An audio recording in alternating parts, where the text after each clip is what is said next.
Hello hi नमस्कार जय Jagannath welcome करची माय न्यू मिनी ब्लॉग को।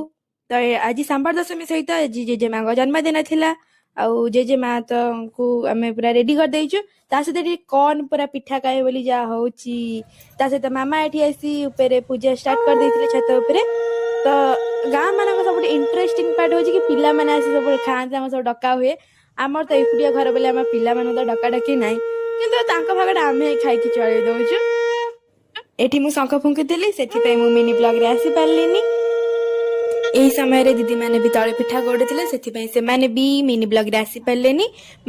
ସମସ୍ତଙ୍କ ଘରେ ପୂଜା ଅଲଗା ଅଲଗା ହୁଏ କିନ୍ତୁ ଆମର ଏଠି ପୁରା ସାଧାରଣ ଭାବରେ ହିଁ ପୂଜା ହେଉଛି କାରଣ ଜେଜେମାଙ୍କ ବେଳଠାରୁ ଏମିତି ସାଧାରଣ ଭାବରେ ହିଁ ହୋଇ ଆସୁଛି। ତ ଏଠି ମାମା ବି ଆଜି ସେମିତି ସାଧାରଣ ଭାବରେ ହିଁ କରିଛନ୍ତି ପୂଜା। आपण मानक ए मिनी ब्लॉग जदि पसंद आए तेबे लाइक शेयर सब्सक्राइब शेयर करेंगे and thank you for watching my channel.